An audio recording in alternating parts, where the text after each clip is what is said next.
Yes, that happened. Yes, it was absolutely nuts, and yes, I'm gonna tell you all about it, okay? Today we're gonna talk about the time I took DMT at the peak of an LSD trip. Let's get right into the story. This was a few years ago. I was up and I was watching the Joe Rogan Experience podcast, and he was talking about the legendary Terrence McKenna. And if you haven't looked him up yet, look him up. He's the granddaddy of all psychedelics. Really awesome guy. But he was talking about how Terrence McKenna did DMT at the peak of an LSD trip. Now that would scare a lot of people.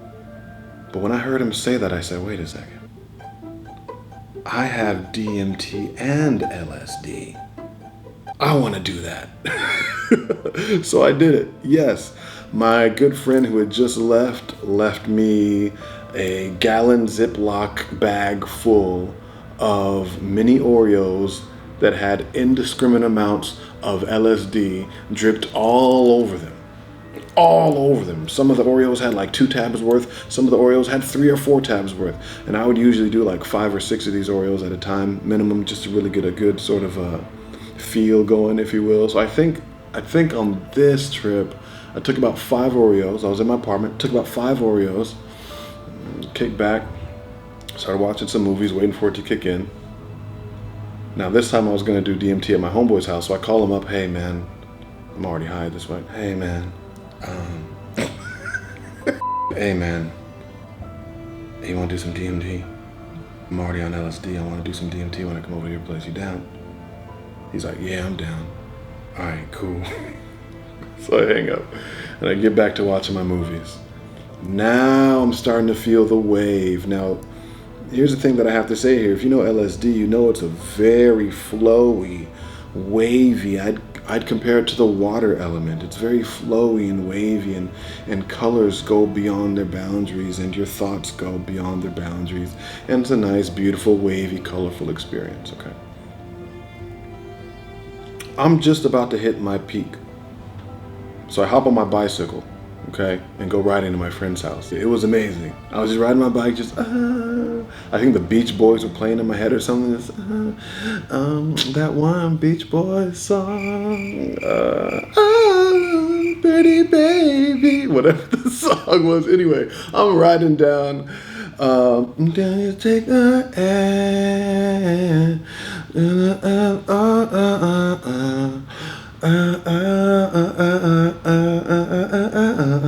I'm riding, and like people are walking by, and I'm an introvert, and I'm out here saying hi to people, like, hey, super high on LSD, riding a bicycle, hey, what's up? Anyway, so I make it to my buddy's house, go inside, keeping it cool. I'm high as hell, but they're cool as hell, so we're all vibing, and he goes, my other friend goes, and now it's my turn. Okay, now I'm about like 4 or 5 hours deep into the LSD trip at this point. I'm peaking now. Okay, I'm becoming one with the furniture now. Okay, I start taking the hits of DMT. Now, one thing you have to realize about DMT is it's not a linear, smooth water element trip at all. If anything, to me, it feels like earth element. It's very rigid, blocky, and it's not smooth. It's not smooth by any means. It's a very jarring experience. It's a very jarring experience, okay? And the interesting thing that happened when I was taking both at the same time, I got a sort of interesting mix of those two.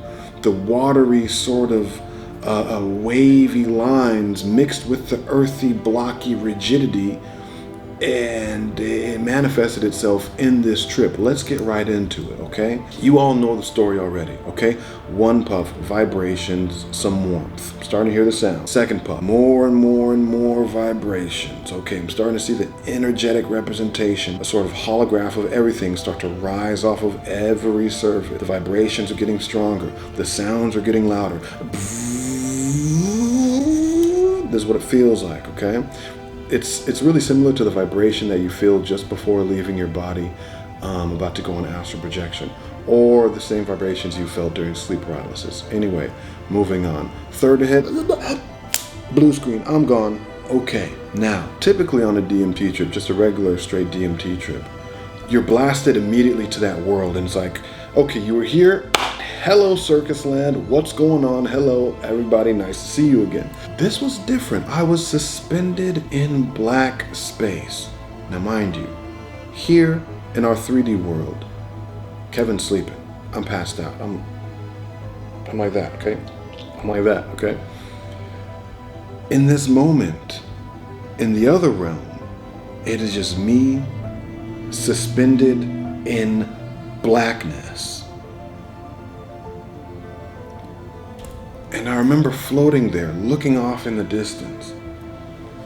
And there is just this little golden shimmering light. And I'm like, what the fuck is that? And it just starts to go brighter and brighter and brighter until I realize what the hell I'm looking at. A dragon comes flowing out of empty space, okay? And this is the best way that I can describe it to you. It's going like this.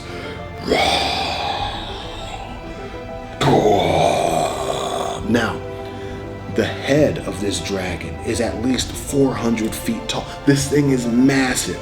This thing is massive, and it's flowing towards me like this. But it's not mean, it's not menacing, it's not even intimidating at this point. It's just freaking huge, okay?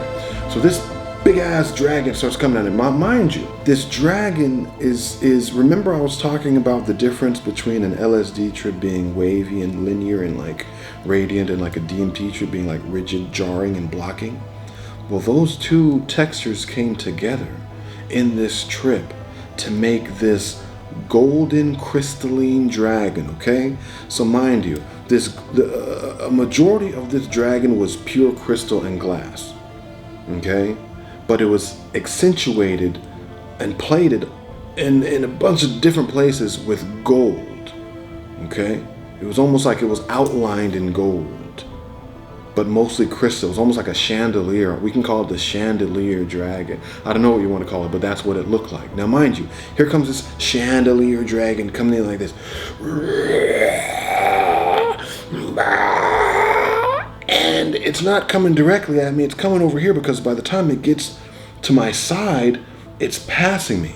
And I'm seeing its massive body go like that as it passes me. And I remember chilling there, looking at this dragon, and I remember looking closer into its body like, what is that? And as I got closer and looked into what was going on in its body was made up of like 4 or 5 or 6 floors, independent floors, okay? As if its body itself was a building. And each floor had an infinite amount of like capsules.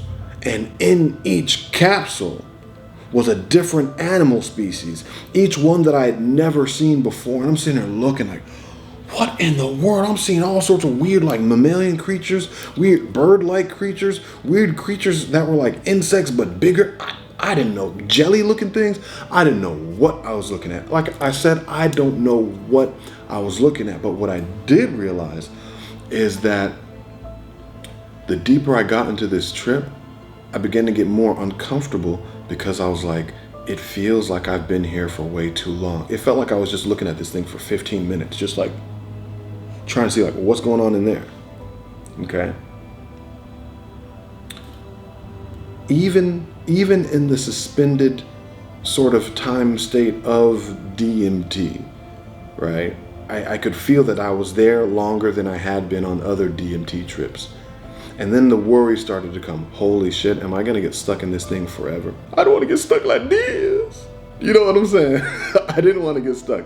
So I forced myself out of the trip, and here I am, sort of like I'm not fully done with the breakthrough yet. I'm on the downswing of it, but I'm not fully done because when I come back, mind you, when you come back from a DMT trip, typically everything looks like clay, blotchy, cell-shaded CGI, okay? Just really, everything, you guys remember the play school toys, right? And how everything is like really big and colorful so that babies don't like chew things off and kill themselves and things like that? Yeah, like that. So everything is just like, it's almost like if you're like a preschool version of your house. Like a safety, like a kid-safe version of reality. That's the way to put it. A cell-shaded CGI kid-safe version of reality is what it feels like when you come back off a DMT trip. Anyway, tangent off. When I came back, and it was the LSD combined with DMT trip, it was like just like that, okay?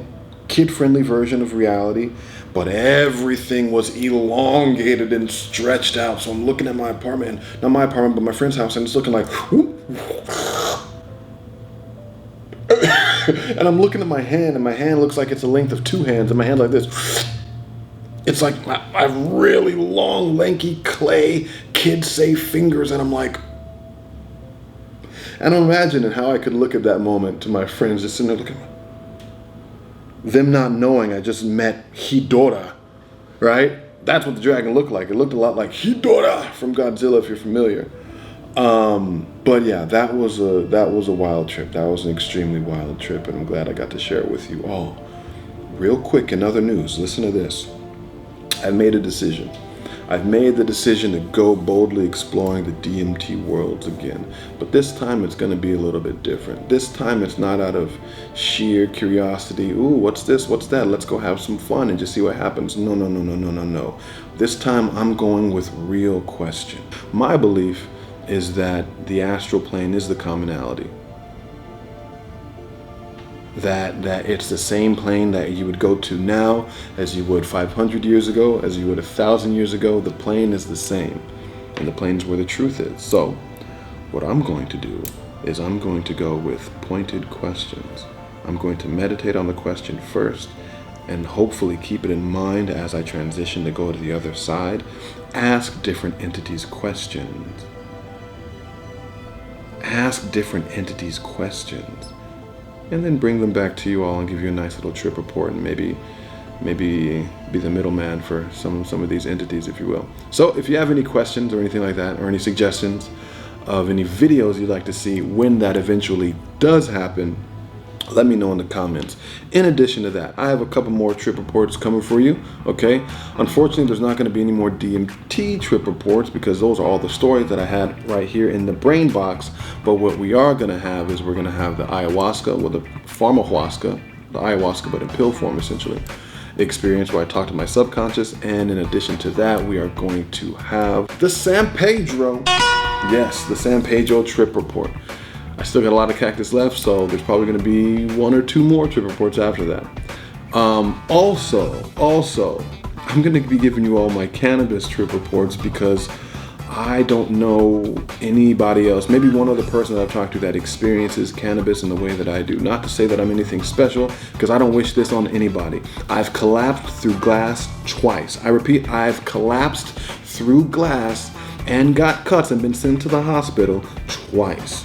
And I will tell you all about it. I'll tell you all about it. Weed makes me pass out like, oh. Anyway, last but not least, if you're still here to the end, congratulations, you've been initiated. Holy water on your ass into the San Pedro Army. San Pedro Army, let me know where you're at in the chat. We do this every single time. I don't forget about you. I'll never forget about you. Say San Pedro in the chat. I'll say it right back. And until next time, I'll see you in the next video. Peace.